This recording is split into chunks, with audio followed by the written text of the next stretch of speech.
रिश्ते कच्चे धागों से। शादी पर नौमी को ये घर लिख कर दे दो।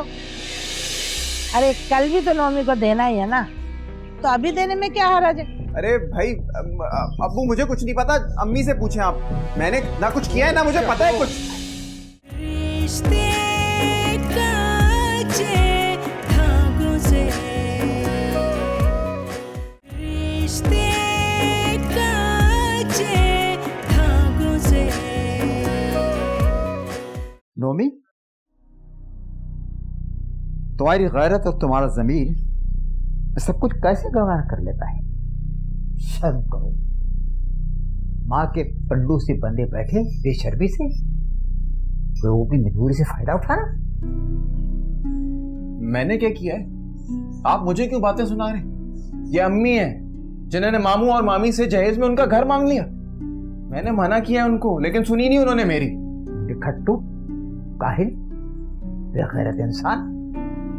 तेरी माँ तो औरत है, वो नाक़िसुल अक़ल ठहरकर छूट जाएगी। तो क्यों अपने बाप दादा का नाम बदनाम करने पर तुला हुआ है? अब्बू देखें, अब आपको जो बात करनी है ना वो अम्मी से करें, मुझे मत सुनाएं बातें। तुम्हारी अम्मी से बातचीत कर ही दूंगा, तुम्हें तो पहले समझा दूं। ये तो माँ के कहने पर खुद को जो मामू की नक्श कदम पर चलाने की कोशिश कर रहे हो ना। अच्छा देखा अपने मामू को? याद रखना, जो नाकारा इंसान होते हैं ना, उनके जिस्म भी नाकारा हो जाते हैं, समझा?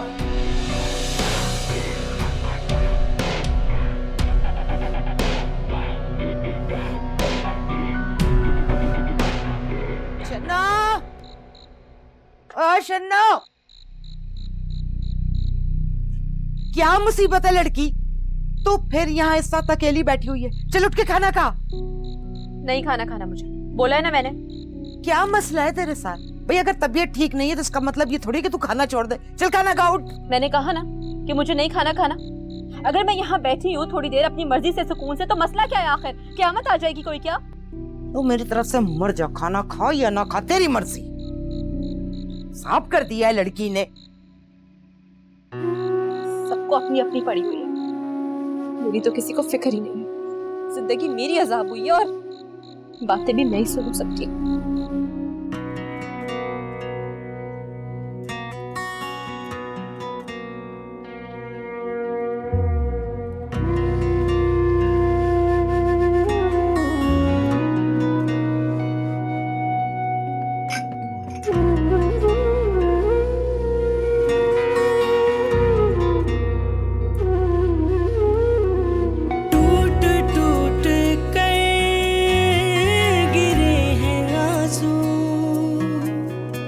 ये जीवन कैसे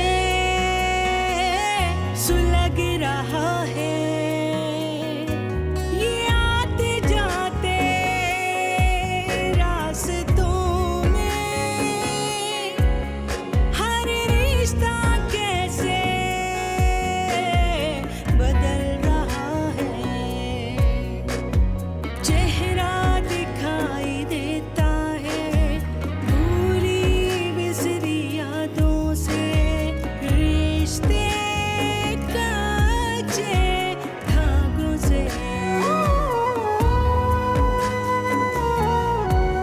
देर हो गई है, नहीं तो जा चुकी होंगी। का नाश्ता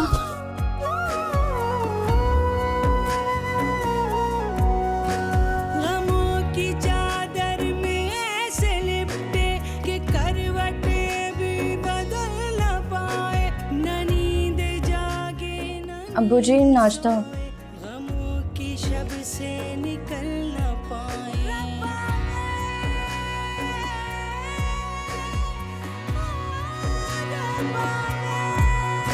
गमों की चादर से ऐसे लिपटे कि करवटें भी बदल न पाए, न नींद सोए न नींद जागे, गमों की शब से निकल न पाए।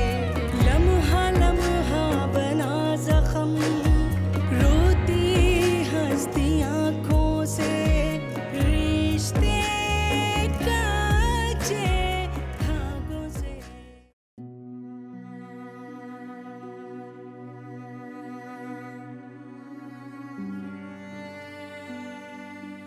शन्नो, ए शन्नो, उठ बेटा, ये जरा चावल चुन ले। आज जुम्मे का दिन है, बाहर से कुछ नहीं मिलेगा, तेरा बाप भी आने वाला होगा। शन्नो उठ जा, अब मैं तेरे ज्यादा नखरे नहीं बर्दाश्त करूंगी, उठ। हाँ, तुम क्यों करोगी मेरे नखरे बर्दाश्त? वो माएं और होती हैं जिन्हें अपनी बेटी की खुशियों का ख्याल होता है, उनकी इज्जत का ख्याल होता है। ये क्या बकवास कर रही है? बकवास नहीं कर रही मैं, तुम्हें तो सिर्फ एक ही काम है ना, अपनी committee committee committee committee committee के चक्रों में बस तुम्हें बाहर घूमना होता है। बहाना चाहिए तुम्हें तो कमेटी के बाहर। तेरा दिमाग तो नहीं चल गया है? हाँ, दिमाग चल गया है मेरा, पागल हो गई हूं मैं। तुम्हें पता है अम्मा, ये सारा मोहल्ला लोग क्या कहते हैं हमारे बारे में? मुंह पे तो हर कोई कहता है कमेटी वाली जम्मो, लेकिन पीठ पीछे हर कोई हमारी बुराई करता है। सब यही कहते हैं कि ये वही जम्मो है जिसने अपने घर को सराय बना के रखा हुआ है, जिसके पास वक्त नहीं है कि वो अपने बच्चों की परवरिश कर सके, अपनी बेटी की तरबियत कर सके। अल्लाह ने शक्ल तो अच्छी दे दी, लेकिन माँ के पास वक्त नहीं है कि वो बेटी की तरबियत करे। जो कुछ तुम कर रही हो ना, भुगत रही है तुम्हारी बेटी। जम्मू का किया शन्नो भुगत रही है। कोई इज्जत नहीं है हमारी, कोई इज्जत नहीं है हमारी। शन्नो, शन्नो, शन्नो, शन्नो, शन्नो, शन्नो, क्या हुआ? शन्नो,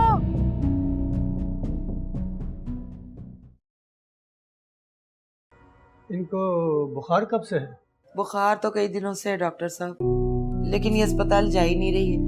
आपको तो मालूम है, आजकल के बच्चे बड़ों की कहाँ मानते हैं, अपनी मनवाते हैं। कोई परेशानी की बात तो नहीं है? ज़्यादा परेशानी की बात नहीं है, थोड़ी एहतियात की ज़रूरत है। बुखार की वजह से थोड़ा बीपी लो हो गया है इनका, जिसकी वजह से इनको चक्कर आ गए और ये गिर गई। कोशिश कीजिएगा कि ये खुश रहें, ज़हनी दबाव का शिकार हैं ये। अगर बुखार में कमी ना आए और चक्कर आए तो आप इन्हें हॉस्पिटल ले जा सकते हैं। बहुत बहुत शुक्रिया आपका। आप आइए, छोड़ा हूँ आप, आइए। ये लो भैया, ये तो इतनी सी देर में इतनी सारी बीमारियां बता के चला गया। मैं तुम्हें सही बता रही हूँ शन्नो के अब्बा, इसको सिर्फ कमजोरी है, खाएगी पिएगी तो बिल्कुल ठीक हो जाएगी।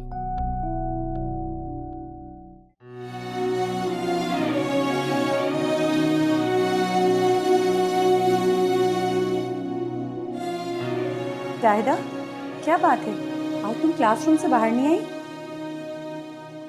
बस ऐसे ही। ऐसे ही? क्या मतलब? देखो, अपनी शक्ल से बिल्कुल मरीज लग रही हो। बताओ क्या बात है? कुछ भी नहीं हुआ। मीना, तुम क्यों अपना लंच टाइम खराब कर रही हो? देखो जाहिदा, हम यहाँ पर एक फैमिली की तरह हैं। दिन का आधा हिस्सा हम अपनी फैमिली के साथ गुजारते हैं और बाकी का आधा हिस्सा हम क्या स्कूल में गुजारते हैं। तुम मुझे ना बताना चाहो तो वो अलग बात है, लेकिन तुम्हारे चेहरे से साफ जाहिर है कि तुम कितनी परेशान हो। बताओ क्या बात है? मीना, बस बात ये है कि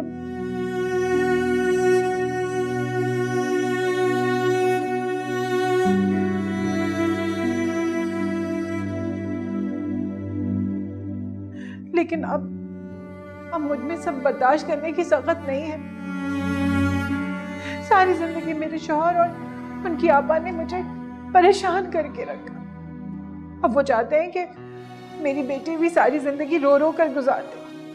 हाँ जाहिदा, हम स्कूल टीचर्स शायद ऐसे ही नसीब लेके पैदा होते हैं। अब देखो ना, स्कूल में जितने भी टीचर्स हैं वो किसी ना किसी परेशानी में मुब्तला हैं। लेकिन तुम परेशान मत हो, अल्लाह पे भरोसा रखो, सब ठीक हो जाएगा। अच्छा चलो ना, चाय तो पिए, सारा लंच टाइम ख़त्म हो रहा है। चलो उठो। शन्नो, मेरा बच्चा गुस्सा थूक दे, ले सूप पी ले थोड़ा सा। चलो भाई, खुद ही पिलाओ अपनी बेटी को। मुझसे तो अल्लाह जाने क्यों जली हुई है। वैसे भी बेटियां बाप की ज्यादा चहीती होती हैं। पिलाओ पिलाओ, सूप पिलाओ इसको।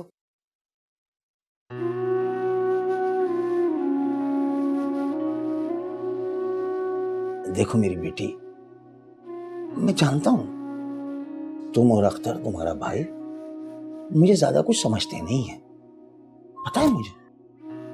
लेकिन मेरी गुड़िया, जरा सोच के बताना कि क्या कभी कोई ऐसी फरमाइश है जो तुमने मुझसे की हो और मैंने पूरी ना की हो? नहीं है ना? तो बेटा, आज जिंदगी में पहली बार तुम्हारा ये गरीब इतर फरोश बाप तुमसे एक ही फरमाइश कर रहा है, बेटा वो पूरी कर दो। हैं? ये पी लो बेटा, तुम्हारे फायदे की चीज है ना, बहुत जल्दी ठीक हो जाओगे तुम। ये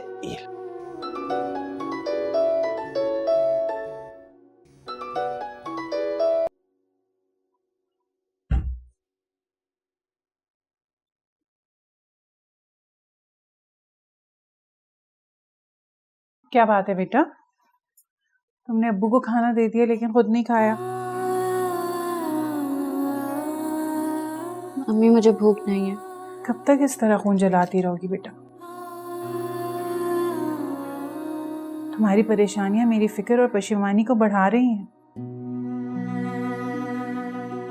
अम्मी मैं ठीक हूँ, आप परेशान नहीं हो। दिख रहा है, तुम्हारी शक्ल से ही दिख रहा है। रोज रोज के रोने से एक बार का रोना ही बेहतर होता है बेटा।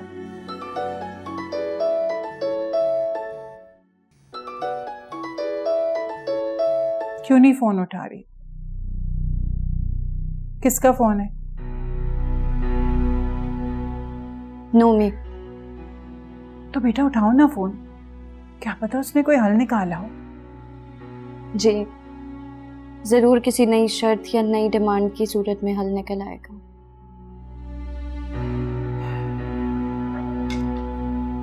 मुझसे नाराज हो? नहीं अम्मी।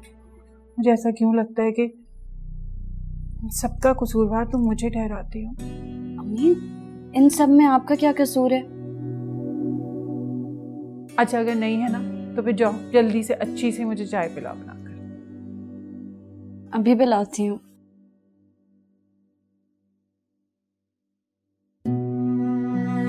या अल्लाह, इन बाप बेटे को इस गहरे सदमे से बाहर निकाल दे ताकि मेरी जान सुकून में आए।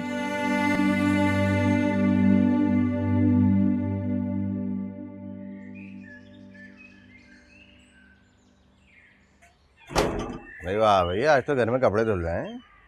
ज्यादा खुश होने की जरूरत नहीं है, ये तेरे और तेरे बाप के कपड़े पड़े हुए, जाके धोबी क्या देकर आ जाके। चल। अरे वो तो मैं दे आऊंगा, मेरी बात तो सुनो। बैठो इधर। हाँ बैठो। क्या है?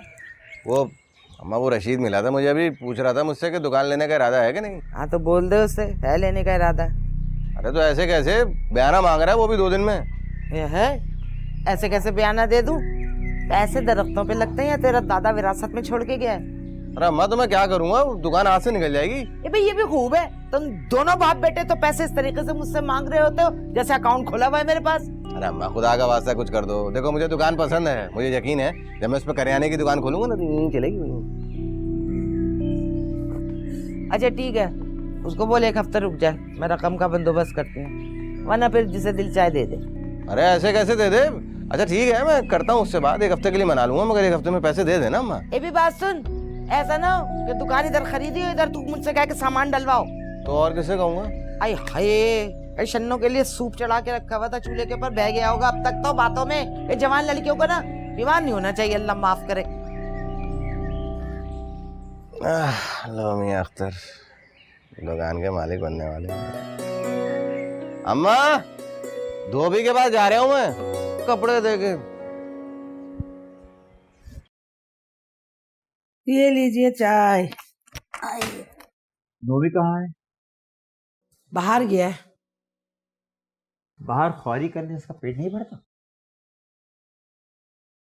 कल मेरे पास उसे दफ्तर भेज देना, मैंने एक जगह नौकरी की बात की है। अब सरकारी नौकरी करने की चाहिए है, प्राइवेट जॉब है, साथ साथ अपनी तालीम भी जारी रख सकेगा ताकि आगे कुछ अच्छी नौकरी मिल जाएगी। नौमी और नौकरी बिल्कुल नहीं बनेगी नौमी की नौकरी के साथ। आ जाओ, तारा आई है। अस्सलाम वालेकुम खाला। वालेकुम अस्सलाम। हो गई तेरी मंगनी? नहीं खाला, अभी तो सिर्फ बात तय हुई है, मंगनी अगले हफ्ते। अच्छा, खुश रहो। खाला, शन्नू की तबीयत कैसी है? अभी नाजली मिली थी मुझे, बता रही थी उसकी तबीयत ठीक नहीं है। क्या हुआ है उसे? अरे बेटा, उसकी तबीयत से ज्यादा उसका दिमाग खराब हो गया है। पता नहीं अजीब सी हो रही है, जो सामने जाता है उसको सुना रही है। मुझे तो लगता है कुछ ऊपर के असरात हो गए, किसी मौलवी के पास ले जाना पड़ेगा।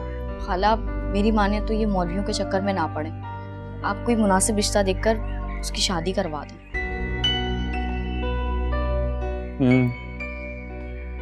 तुम्हारे खानदान में कोई अच्छा रिश्ता हो तो बताना। जी जी। जाओ शन्नो के कमरे में समझाओ उसको जाके, बचपन की सहेली हो, शायद तुम्हारी बात उसकी समझ में आ जाए। न जाने क्या हो गया, मेरी बच्ची को बुझ के रह गई है। जी खाला, मैं कोशिश करती हूँ। शन्नो अपने कमरे में? हाँ, जाओ जाओ।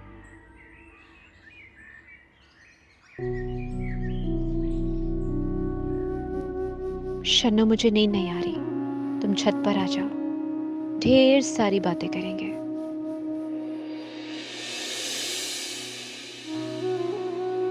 तुम आज गुलाबी कपड़ों में बहुत प्यारी लग रही थी, बिल्कुल पिंक रोज लग रही थी। वैसे मेरी शन्नो है बहुत खूबसूरत।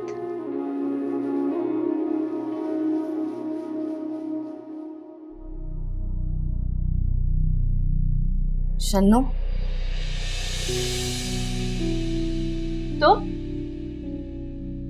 तुम्हारी इतनी हिम्मत? दफा हो जाओ यहां से, जाओ।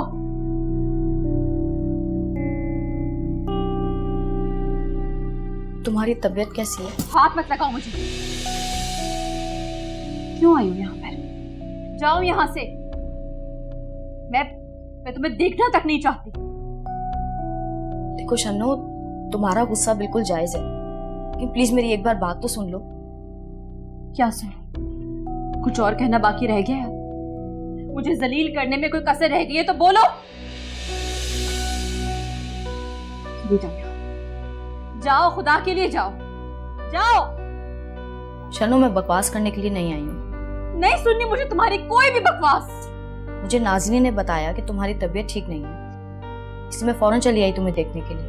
मैंने कहा ना, तुम्हारी बात सुनना तो दूर की बात, तुम्हारी शक्ल भी नहीं देखना चाहती मैं। रिश्ते काचे धागों से, रिश्ते काचे धागों से। माँ बाप को अपनी औलाद की परेशानी जानने के लिए किसी आले की नहीं, मोहब्बत की जरूरत होती। कोई अच्छा सा लड़का देखकर उसकी शादी कर दो। जो औरत तुझे ब्याह कर इस घर में लेके आई, तूने उसका ही रिश्ता इस घर से खत्म कर दिया, खत्म कर दिया तूने। ये देखें, आप दोनों अपने झगड़ों में ना मुझे मत घसीटें। आपने हमेशा से जैसा कहा है मैंने किया है, और आगे भी आप जैसा कहेंगी मैं करूंगा।